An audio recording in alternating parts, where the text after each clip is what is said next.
Primeiro, o que é uma fístula broncopleural? Pô, estou começando agora, Antônio, comecei a trabalhar na UTI agora, nunca peguei um caso com fístula broncopleural, é raro, não é uma coisa que vai acontecer rotineira, mas quando acontece é difícil de atender, é complicado de atender, muitas vezes a discussão faz uma conduta, não faz a conduta, aceita a hipercapnia permissiva, aumenta a pressão, o paciente está piorando, o que fazer com o paciente? E essa dificuldade que é que o fisioterapeuta ele tem que ter o conhecimento para não ficar perdido. Então, o que é uma fístula broncopleural? É um escape de ar inspirado das vias aéreas para o espaço pleural que persiste por mais de 24 horas. Então, é o escape de ar inspirado das vias aéreas para o espaço pleural que persiste por mais de 24 horas. Tem pós-operatórios que vão ser resolvidos rapidamente. Então, o paciente vai estar com um dreno de tórax lá, faz uma cirurgia de lobectomia, uma cirurgia de ressecção pulmonar, vai estar com uma fístula aí que em 24 a 48 horas é resolvido. Esse daí é o mais simples, é o caso simples que você, como fisioterapeuta, não vai ter tanta dificuldade com esses pacientes. O que vai ter dificuldade com os pacientes é o paciente que tem uma lesão que não consegue ser controlada aí em menos de 24 horas, 48 horas, se precisa de ventilação mecânica, que entra em insuficiência respiratória, que precisa de um suporte mais específico do fisioterapeuta. Então, a fístula é isso. A fístula você vai ter uma abertura ali do brônquio que vai estar tendo uma comunicação com o espaço pleural e está tendo a passagem do ar dos brônquios para o espaço pleural. Então, está tendo uma comunicação direta ali. Dependendo da pressão, essa fístula abre. Então, ela pode ficar abrindo e fechando, né? Então, você tem, quando tem um dreno de tórax, vai ter um borbulhamento desse dreno, ou pode fechar totalmente e aí resolveu, reverteu, não está tendo mais essa fístula broncopleural. Quais as causas da fístula broncopleural? A gente tem causas de injúria pulmonar, então você pode ter uma lesão, um trauma que leve a um pneumotórax e fique mantendo ali uma fístula broncopleural, então você tem uma injúria que pode levar essa fístula broncopleural. A gente pode ter uma ventilação mecânica de um paciente com síndrome de desconforto respiratório agudo, que leva a uma hiperdistensão pulmonar, que cause um pneumotórax e depois é mantido uma fístula broncopleural. Então, pode ser uma ventilação mecânica iatrogênica que cause depois uma fístula broncopleural? Pode. Então, o paciente está ventilando lá, ventilando em VCV, com a síndrome de desconforto respiratório agudo, aí o pessoal vai lá, vamos recrutar o paciente, recruta o paciente, pá, pneumotórax, apresentou, isso acontece o tempo todo? Não, estou dando só um exemplo que pode acontecer. Aí, hiperdistendeu, fez alto PIP, pressão dinâmica, o paciente está lá, mantendo as pressões lá em cima, fez um pneumotórax. Aí faz o pneumotórax, é colocado um dreno para tentar corrigir esse pneumotórax, e depois mantém uma comunicação entre o brônquio e o espaço pleural, tendo esse vazamento. Aí o paciente fica com o dreno borbulhando e o paciente ventilando lá com pressões positivas altas, não consegue fechar essa fístula e o paciente vai piorando, vai se agravando.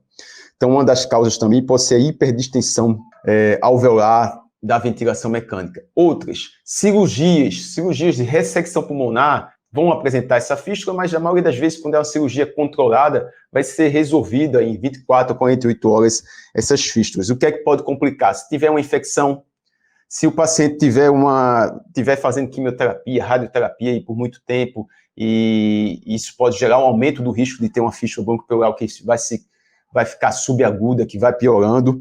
O paciente apresentando aí um pneumotórax espontâneo também, ele pode gerar essa fístula broncopleural. Coloquei alguns pontos aqui do que pode levar. Uma drenagem torácica. Uma drenagem torácica, o paciente está com derrame pleural. O paciente está com derrame pleural à direita. Aí o médico vai fazer uma drenagem torácica para corrigir esse derrame, para retirar esse derrame, e aí quando faz a drenagem torácica, faz um pneumotórax e mantém lá uma comunicação entre o espaço pleural e os brônquios lá. Você tem uma lesão. Essa lesão vai acontecer o quê? Uma fístula bronquiopleural. Isso é uma complicação de um procedimento rotineiro dentro da terapia intensiva que pode acontecer. Então, é uma da causa também que pode acontecer. O paciente que está mais debilitado, o paciente que tem doença pulmonar obstrutiva crônica, é mais raro também, mas pode também ter essa presença dessa fístula bronquiopleural. Então, aí são algumas das causas que podem gerar a fístula bronquiopleural. Não é rotineiro dentro da terapia intensiva, como eu já falei, mas acontecendo é difícil de manusear, principalmente aquele paciente que precisa de ventilação mecânica, principalmente aquele paciente que entra em insuficiência respiratória. Coloquei um caso aqui que aconteceu comigo.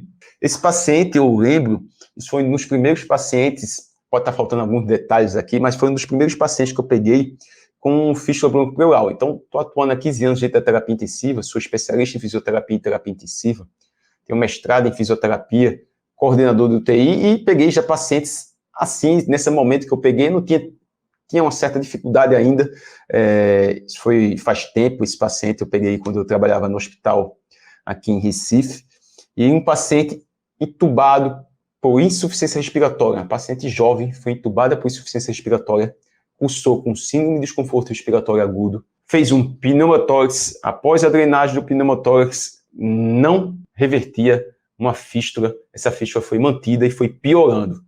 E aí, com piora dessa fístula, foi piorando os parâmetros gasométricos, a paciente foi piorando a troca gasosa, piorando a relação PaO2 sobre FiO2, piorando aí o PaCO2, o PaCO2 dessa paciente começou a aumentar. E aí era muito discutido, o paciente está piorando da troca gasosa, o PaO2 está lá embaixo, a FiO2 está aumentando de forma gradativa, o paciente não melhorava, e aí tinha gente, não, vai aumentar a PIP, reduz a PIP, o que é que deve ser feito com esse paciente? E aí o que eu gosto sempre de deixar claro, o básico faz toda a diferença. Conhecimento do básico, ventilação protetora e entender o componente do que é que você está vendo. Você está vendo uma comunicação entre o espaço pleural e o tecido pulmonar. Você está tendo uma comunicação onde o ar inspirado passa de dentro do pulmão para o espaço pleural. E aí, quando passa o ar inspirado dentro do pulmão para o espaço pleural, você mantém o quê? Uma lesão nesse pulmão. Essa lesão de ficar abrindo e fechando, pode se manter até contínua, mas ficar abrindo e fechando, e cada vez que você dá uma pressão muito alta, isso daí pode abrir mais e piorar essa fístula. Então, esse daí é o conhecimento básico. Eu sei o que é uma fístula bronquiopleural, eu sei o que a ventilação mecânica pode fazer com esse paciente, então eu, como fisioterapeuta, tenho que gerar uma intervenção que não aumente essa pressão de abertura dessa fístula e aí não complique esse paciente. Isso é se você pegar o básico aí da física, fisiologia, da mecânica ventilatória, entendeu isso, acabou, está fechado? Não. Aí vem um problema. O que é que diz a literatura científica? O que é que a literatura científica fala sobre a ventilação mecânica e a fisioterapia no paciente com a fístula bronquiopleural?